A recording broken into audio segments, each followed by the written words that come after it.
right? So if I want to really hide the mistakes, I'm just going to write everything off to contractual, right? So I can bury a lot in it. You expect contractual to be a big number. Maybe it's bigger than it should be, but do you audit? Do you know? Probably not.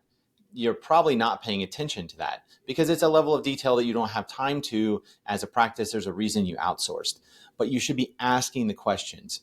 Show me the accounts. Show me how we do contractual adjustments.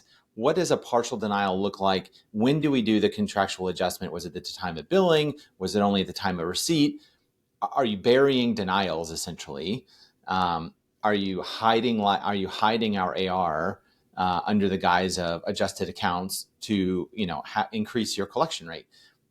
And there's so many honest mistakes that sometimes you may have a set of honest mistakes happening. A lot of that triggers from, for example, automated posting. So auto posting that sometimes works fine.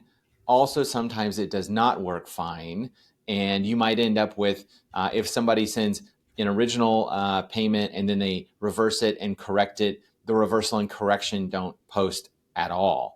So they've of course reversed it and corrected it usually to pay you less, not to pay you more. So it's kind of an after the fact recoupment / denial that you become blind to. And a lot of this has to do, the systems don't work that well together. There's a lot of EHRs that folks are on that are old and don't process 835 scenarios really well. And of course, the payers are playing lots of tricks and they have lots of layers of sort of transactional processing. So you'll see if you open up, the paper EOB or the electronic 835 in a more readable format, you will often see things going on that will confuse you. And if as a sort of revenue cycle director, if you're not aware of that or paying attention to that or understand how a strange scenario coming on an 835, like for example, they reverse and correct on a separate check.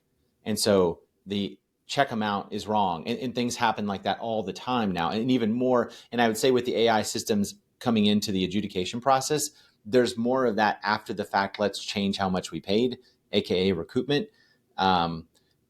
Those are not well handled by almost any EHR, and they're not well understood by a lot of staff. They don't know what to do with the additional adjustments. So they might, for example, take that sort of late stage denial and put it all in a contractual adjustment and you don't know about it. So you need to ask questions.